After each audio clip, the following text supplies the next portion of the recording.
Hey, food friends, and welcome to the Food Founders Podcast, your number one spot to get mentoring, guidance, and behind the scene learnings to help you understand what it really takes to launch, grow, and scale your packaged food or beverage business. On the show, you'll hear from food founders at various stages of growth, and you'll hear from me and my 14 years of packaged food and beverage experience. Each episode is packed with insights, inspiration, and learning to help you on your food business journey. I'm your host, Ainsley, and this is the Food Founders Podcast. Before we jump into today's show, I want to thank our sponsor, the Food Brands That Sell program. Food Brands That Sell is a 6-week deep dive into the CPG industry and teaches you how to win within that industry by creating a brand that you, retailers, and consumers love. Here's what a recent alumni had to say about the program. I am so grateful that I chose to do Food Brands That Sell. I learned so much about myself, my journey, and my company. These 6 weeks changed how I'm doing my business, and I can see the difference already. I no longer feel alone. If you aren't already on the wait list, hop on over to foodbrandsthatsellwaitlist.com or grab the link below to make sure that you are first to know when the program is accepting new students. All right, let's dive into today's episode. Hey, everyone. Welcome to the Food Founders Podcast. Today, I'm excited to have George Passintino here from Quokka Brew. And we're going to be chatting about everything that they're doing there, how they're growing, and some of the exciting things that they're doing in the space. So, George, welcome to the Food Founders Podcast. Thank you so much for having me on. I'm really excited for this. Awesome. Excited to have you here. Can you open it up and just let everyone know what is Quokka Brew and what are you guys all about? Yeah, of course. So, first of all, I'm George. I'm one of the co-founders of Quokka Brew. Really what Quokka Brew is at its core is the market's first caffeinated, jitterless coffee. Kind of what that means is, I don't know if you ever drink a little bit too much coffee and start to get all jittery, anxious, and crash.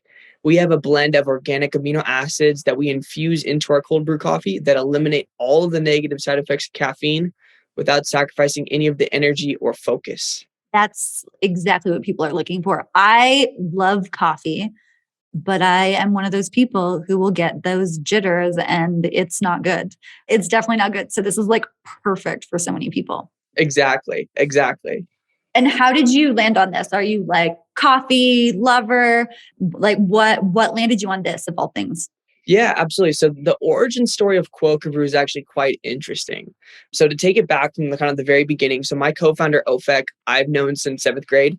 Over the years, we've launched multiple businesses together, from e-commerce stores to selling chargers to selling muffins. We've kind of done it all over the years. And we both ended up going to UC Berkeley together. And it was during our junior year, we were studying for finals and just drinking a ton of coffee like most college students. And we started to realize we were getting super jittery, anxious, and eventually just completely crashing. And it was one of these things where we kind of thought about, we're like, this is so why does coffee make us feel this weird? Why does it make us feel this way? And we were like, there has to be something out there that we could drink that can get us energized and not leave us feeling so, horrible after. So we went down to our local Walgreens and we're going around all the drinks, reading all the labels. And we're like, there's nothing that kind of is trying to focus on this need. And we also realized how unhealthy all the other ready-to-drink coffees were. I mean, they were just loaded with sugars and calories, super unhealthy. So we kind of thought to ourselves, what if we created a healthy, jitterless coffee? And I think we were both about 19 at the time. That's awesome. I mean, that's awesome. So there's definitely a clear need in the market that you saw this, and being entrepreneurs, both of you guys just at heart. And I can imagine there was light bulb moment, hold on, we have a need. No one has this in the market. How do we bring this to life? Yeah. And it was interesting because, to be totally honest, I had only drank coffee prior to founding Quokka for about 3 weeks. I was not a well-versed coffee person by any means. I came in knowing virtually nothing about coffee and knowing really nothing about how to create a physical canned beverage. It's a lot more difficult than throwing up a Shopify store in one day. So we basically started with no real understanding of, what do we even do to get started? So it started by just calling really anyone that would be willing to talk to us. The benefits of Berkeley is there's a lot of people that have gone on to do amazing things. And everyone kind of has a little soft spot, all Berkeley alumni for current Berkeley students. So we were able to kind of get in a lot of doors off our at berkeley.edu domain name. That's awesome. Hey, leverage those connections wherever you can, right? Absolutely. Exactly. Absolutely. Okay. So you guys have this idea, you see this potential, and then, I mean, were you like, for sure, let's go for this? Or was there hesitation along the way? Talk to me about where you guys' mindset was at with it all. Yeah, that's actually a really interesting question. So we didn't necessarily we were still in college at the time. So managing, going to courses and going to classes and studying for tests and things like that, and trying to build this at the same time wasn't necessarily easy. We just started setting aside a couple hours a day where we both would meet up, do some research, talk on this. And it kind of was just a reoccurring thing. We spent about 6 months on research and development. So that's working with food scientists and chemists, like talking to every university professor possible about like, hey, what do you think we can add into coffee to still give you energy, but not leave you feeling all weird? So we went out kind of just consistent, normal work every single day. And eventually we made a ton of progress. And we knew we really had something special because we started just talking to our friends about it and giving samples to our friends. And the feedback that we were getting was like, oh my God, this is insane. Like, you guys should sell this stuff. So when we started hearing that over and over and over again, we're like, okay, maybe this is actually something that's going to stick. And it clearly stuck. You guys have been in business for how long now? It's actually our 3-year anniversary today. What? Happy anniversary. That's amazing. Yeah, it still feels insane that we've been in business for that long. That's awesome. Well, congratulations. I mean, it's a lot of companies don't make it to that point. You guys were clearly doing a lot of the right things along the way. So, okay. So that's kind of like the origin, how we started. Where are you guys right now? Like, how is the business? How have you gotten to where you are right now? Yeah. So I guess, first of all, we started our product by selling it in little tiny glass bottles. The process of launching a product in a can was just really, really expensive. And I think when we started the company, we each put in about $250. So we started this company with no money. We actually got our first order of the glass bottles that we used for our first 1,000 products sold or whatever, because my stepdad backed into my car and he was like, I can fix your car. And I'm like, no, like, that's fine. Give me like the $200 that it would take to fix. And I'm going to go buy glass bottles with those. So we started this company on like a zero budget. We didn't raise any money for the first 2.5 years. We were entirely bootstrapped, and it just started by just selling. Like, we would bring a table down to UC Berkeley's main plaza and just sell it to anyone that was walking by. We eventually ended up launching an Indiegogo crowdfunding campaign in July of last year. And with that, we raised over $75,000, which made us one of the highest crowdfunded beverages of all time. And then from there, that's when we launched the cans. And that's when things really started to go fast. Got it. So you crowdsourced to be able to get to the can. Okay, I want to touch on that for a second. So with the bottle, did you know like, hey, this is not our brand. We don't want to stay in a bottle. Or did you want to switch to a can from a costing perspective? Like talk to me about how that package change happened, because I know it's obviously a big thing to like change the package that you're in right now. Absolutely. So we started in the glass bottles because it was kind of our only option. We didn't have the ability to launch in cans. There were a ton of downsides to the glass bottles. I mean, glass is breakable, first of all. The shelf life wasn't too long, and it had to be kept refrigerated. So when you think about a business that does a lot of shipping and direct consumer, it's not a good kind of equation right there. So we knew that we wanted to switch to cans just because they have the 12-month shelf life. They're significantly easier to scale, and they're significantly more cost effective. So it's one of these things, like, we knew from day one that our goal was to get to cans. The glass bottles were more of our stepping stone to allow us to get there. Got it. I love that though, because you didn't let the fact that you couldn't launch in it right now, like, prevent you from going, period. And then once you had enough capital, you kind of like transitioned into how you really wanted it. Exactly. And talk to me about your crowdfunding campaign. So, I mean, a lot of people launch on Indiegogo and they think they're going to, raise a ton, and they just, some of them just don't. Some of them do, some of them don't. What were some of the keys that you guys did that helped you have such a successful launch on there? Yeah. So first of all, we did not expect to get the kind of response that we got. It really started for us by, we reached out to basically anyone that had launched a successful Indiegogo crowdfunding campaign in kind of our space, just picking their brains on their best practices, what they did that worked, what they did that didn't work. And then we kind of made kind of the best of everybody. We combined that into our campaign. And we just started talking to like a lot of our friends. We reached out to kind of anyone we knew, let them know that like this is what we're building. We got our audience very engaged. We sent them all surveys and took a lot of their feedback into the construction of like or creation of the campaign itself. So then everyone that was like our friends and family felt very invested in us. So we actually ended up raising close to our goal for the project was $15,000, and we did $15,000 in the first 4 hours. So we basically had this like immediate response, which just started this whole snowball effect, because we were able to work with Indiegogo and work with other creators and say like, look at how much traction we have, like support us so we can get even more traction. Right. But it was a long process. We spent almost 5 months on the creation of the campaign itself. We also were intending on launching it in January of 2020. But then COVID happened. So it kind of it kept delaying everything, and the whole world kind of went under as soon as we were planning on launching it. So we ended up launching it in July of 2020. Got it. Okay. So, I mean, I'm seeing kind of a common thread here of you and the co-founding team being really great at not being afraid to like reach out and like ask for support, ask for feedback along the way, which is huge. Is that just kind of like who you guys are, or have you kind of forced yourself into that as you've gone through your entrepreneurial journey? Yeah. I mean, it started, I don't know if you can tell by this, but I'm the type of person that loves talking to everybody. So I think that caters itself very nicely. My girlfriend gets a little mad when we're in public and I talk to everybody. Not mad, but just she thinks it's funny. So it kind of was like a natural thing. And then we realized how much of a strong suit it is, like how much it can help us. We definitely like pushed harder into that. It's such an X factor to have all of these people that know and support you that it doesn't cost anything. That's what I find so interesting is like you can have this thing that propels your business that doesn't cost you anything. The only downside is, there might be a little bit of an ego blow if one of these old guys says something like, oh, you're going to fail because you're only 19 years old. And, I've gotten a few of those, but then I've also got a lot of people along the way that are incredibly supportive. Right. And I think you kind of nailed it there. It's like, yeah, just it can be an ego piece that stops people from doing it. But I mean, it's worked out really well for you guys in terms of getting past that ego, just going and chatting to people. And like people genuinely want to support other people doing great things. You know what I mean? Especially if they have you have a great product that people want. People need energy in their day. No one likes a crash, like win-win situation here for sure.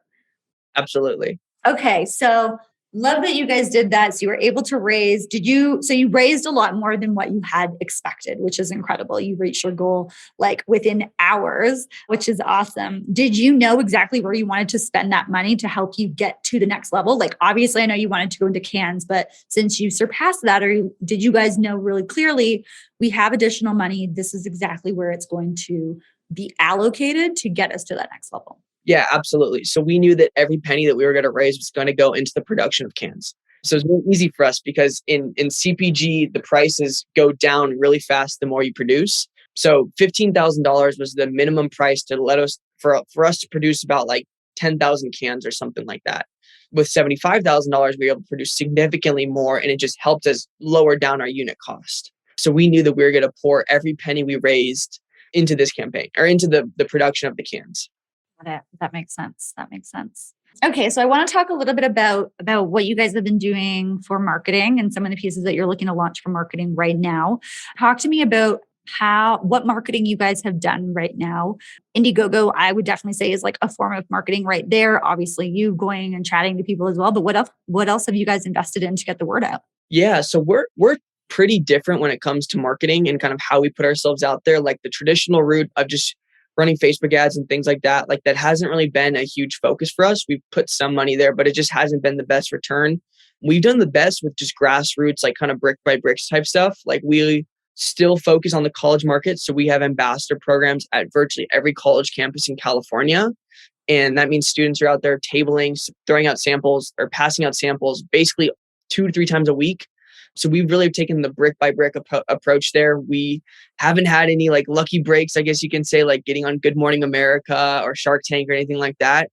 It's really just been a pretty steady, continual growth for a couple of years now. With this being our 3rd year of business, we've been incredibly focused, and we've done a good job of just, waking up every morning, doing exactly what we're planning on doing, and just and just continuing with that. That's awesome. Well, you guys know it works and you're like doubling down on that, which is huge. Absolutely. And you had mentioned before as well when we had chatted last time, your audience. Talk to me about who your primary audience is and why you guys decided to target just on that audience. Yeah, so we have really two main target audiences. We have the people that are in college, so like the, I guess, 18 to 22, and then the recent college grads, so like the 23 to 28. Those are the two markets that we know how to market to best, just because we're in those demographics. I'm currently 23 years old, and when we launched the brand, I guess when we first started working on it, I was 19. So it started us really selling to like the people we know best, and then as we've gotten older, we kind of have added in this second demographic that we also are now a part of in a way. So it really started by us just marketing the way that we would want to be marketed to ourselves, and designing a project, or a product that we ourselves would want to, I guess, consume had we not been a part of this brand. Right. Got it. So you're like thinking of it from what would I want and go and build that, which makes so much sense. Mm-hmm. Absolutely. Probably a lot easier to do that than try to like market to like, moms of 3 kids or something like that. Yeah, too. You know what I mean? I have no idea what their kind of needs and desires are. For me, I know exactly what I want. I know exactly the products that speak to me. So we kind of just design around that. Right. Absolutely. That makes so much sense. And then speaking on that, so you guys are getting ready to launch an NFT because that clearly connects in with your audience right now as well. Talk to us more about what that looks like. Yeah, absolutely. So this is something that I'm incredibly excited about. It's been something we've been working on for the last few months. It's now launching on February 10th. So it's about a week out. It's called Quantum Quokkas. It's a collection of 500 unique Quokka NFTs. And we designed it to be a lot different than most of the other NFTs that are out on the market currently. So most of them, you're only really getting an image with maybe some commercial rights, and they don't really provide any like real world utility. One of the things that I've had throughout my career is I've been able to meet a lot of really interesting, influential people that know, like, are many steps ahead of me. And it's helped me out significantly. So with Quantum Quokkas, we're really trying to build a real community of entrepreneurs. So we're really designing it for like, if I was 19 just starting this company, what would be the best thing for me to help me get there? So we're really forming a community of 500 entrepreneurial people that are able to kind of meet with other people in the group, get mentorship from me, my co-founders, and really everyone else on our Quokka Brew team, as well as we're running monthly speaker series with some of the people that we've met along the way, as well as some other people that are in more of the crypto space and other niches. So we're really trying to build like business mentorship in a box for someone to really just get the NFT and then become a part of this extremely vibrant community. Cool. Very cool. I love how you have this like real world utility in it. And I mean, it's coming full circle to how you guys started as well. You've obviously had people share insights with you that have helped you. And now you guys want to be able to like give that back and help create that environment for people to share, which is awesome. Yeah. Also, everyone that buys also gets a 12-pack of Quokka Brew's new flavor, our chocolate cereal milk latte. Oh my gosh. So that one sounds so good, by the way. Yeah. They also get free coffee out of the deal as well. That's awesome. Okay, so you guys are launching February 10th. Talk to me about what it's looked like in terms of, bringing that to market. It's obviously different from the beverage business as a whole. I think it's a fantastic way for marketing. I think we'll see more and more CPG brands going and doing it in the NFT space connected into your CPG brand. It makes a ton of sense. What have you guys done to kind of help build excitement along that? And what does all that look like? Yeah, so we kind of taken the same approach that we took towards building Quokka Brew, like really taking this brick by brick organic approach. So really just talking to, people in the community that are like, I guess, similar like-minded individuals to the people that are on our team, that are building companies, that are early stage at companies that are wanting to do something kind of off the beaten path. So really just taking like kind of this weird approach of just organic conversations that kind of led to people, falling in love with what we're trying to build. Very cool. I love that. Again, that theme comes up continuously for you guys. Yeah, it's one of the things that's worked extremely well for us over the years. So it's like, this is what we know how to do. So we're just going to continue doing it really well. 100%. That's the whole point of like doing it all and measuring it along the way is double down on what works and stop everything else, right? Uh-huh. Is there anything that you guys tried along the way that did not go as planned and you're like, oh shoot, we thought this would really help us and it just didn't work out as planned? Yeah. So throughout my life, I've launched 10, 15 businesses. I would say 9 have fallen flat on their face. 3 have gone pretty well. 2 have gone decent. And then 1 has gone extremely well. So most, like on average, like 60% of the things I've started have failed before they've gotten any traction. So I've made a ton of mistakes in my life. I've been able to mess up on things and learn from them. And we've done the same with Quokka Brew. Like we've tried some like not high risk, but like campaigns where like we don't know how this is going to perform, and we've been able to learn from it and test and get feedback from our audience. So we have definitely kind of tried a ton of things and focused and kind of doubled down on what works best. Test and learn for sure. Because we have tried marketing towards middle-aged moms that have 3 kids. And that's just something that didn't work well for us. So we don't try it anymore. Right. Yeah, exactly. Hey, you guys learned and focused in on who wants to buy you, which is great. Okay, I'm curious. How did you get into the entrepreneurial space as a whole? You definitely seem like someone who has that like kind of not born entrepreneurial state, but like that's kind of part of you. You've launched a ton of companies and you keep coming back up and you keep going to bat. Not everyone has that within them. So, I mean, talk to me about that. How did that come to be? And what advice do you have anyone who's maybe even dabbling about like, gosh, I've got an idea. I don't know if I can bring this to market. Like, Yeah. what advice do you have? So it's really weird or really interesting. So my story and my co-founder's story are completely different. So I'll talk about, I guess, his story first. So his family is like all engineers. They're all like the type like go to college, get a degree, go get a nice, well-paying job. He's the one that went kind of off from his family, and not often went the direction that was unproven from his family. So he's kind of doing the whole different path of his traditional path from his family. Me, on the other hand, so basically everyone in my family owns random small businesses. So my uncle owns a landscaping company. My grandpa owned an auto shop. My dad owns a PR firm. My stepdad's an engineering consultant. So everyone in my family does like these entrepreneurial endeavors. So as I was growing up, I would be working at my grandpa's shop over summer, like doing oil changes, working in the office. When I was 8, 9, 10 years old, I'd be working with my uncle Richie over summer, doing landscaping in the 110-degree heat.